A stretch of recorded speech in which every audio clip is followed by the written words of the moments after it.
valid. There's no good or bad. It depends on how you act on them. This is about promoting collaboration about Google Workspace.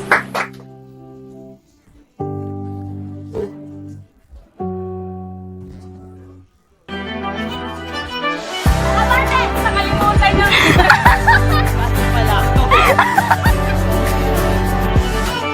Meeting.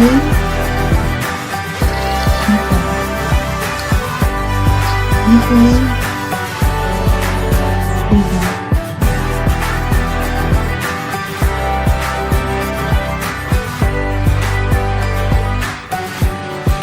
Long story short, Monday, LP for one.